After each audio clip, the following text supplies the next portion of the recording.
le groupe démocrate, Monsieur Laurent Leclerc a la parole. Merci Madame la Présidente. Madame la Ministre, chers collègues. Nous évoquons ce soir un sujet d'importance pour toutes les personnes qui travaillent en France, les salaires.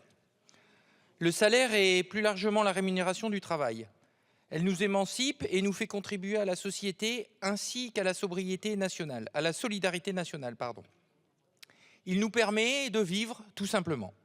Pourtant, en 2024, en France, travail égal n'équivaut toujours pas à salaire égal. Entre un homme et une femme placés dans des situations professionnelles identiques, il existe un écart inexpliqué de salaire de 9%. Loin, bien loin du principe d'égalité qui régit notre République. C'est pour cela que l'égalité entre les femmes et les hommes a été déclarée grande cause du quinquennat par le président Macron. Dans la continuité de la mobilisation de cette majorité entre 2017 et 2022, un nouveau plan interministériel prévoit des mesures ambitieuses jusqu'à 2027. Il devra donner les moyens d'atteindre enfin l'égalité réelle entre femmes et hommes. Madame la ministre, pouvez-vous nous détailler la manière dont l'index d'égalité professionnelle, celui créé en 2018 par la loi pour la liberté de choisir son avenir professionnel, sera utilisé pour favoriser les comportements vertueux? Pouvez-vous présenter les mesures du gouvernement pour renforcer l'égalité salariale dans la fonction publique? Et enfin, nous dire comment la mise en place du service public de la petite enfance et le soutien accru aux familles monoparentales permettront-ils de lever les freins à la conciliation entre emploi et parentalité? Je vous en remercie. Je vous remercie. Madame la Ministre, vous avez la parole. Merci Madame la Présidente.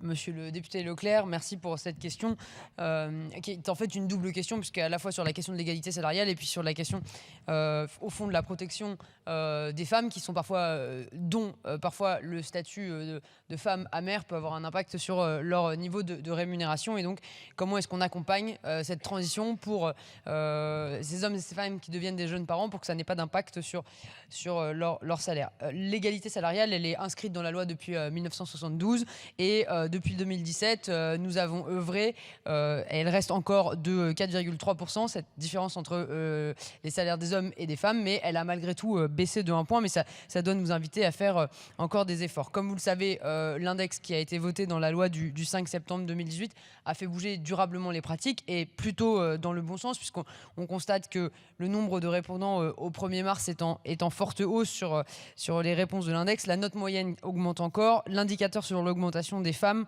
au retour de congé maternité progresse de 6%. Ce sont donc des indices qui doivent nous encourager et continuer à aller dans ce sens pour réduire les différences salariales entre les hommes et les femmes. En ce qui concerne plus spécifiquement la fonction publique, vous avez raison, cet index s'applique depuis l'adoption de la loi fin 2023. Donc l'index qui avait été voté en 2018 vient désormais s'appliquer à la fonction publique. Pour vous répondre sur la question de la petite enfance, vous avez raison.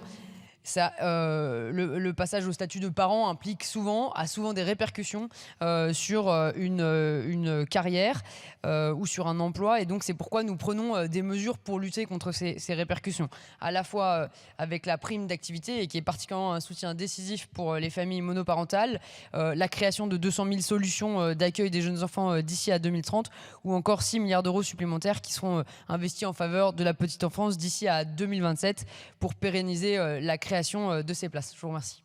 Je vous remercie. Maintenant, pour le groupe socialiste et apparenté, Madame Isabelle Santiago, vous avez la parole.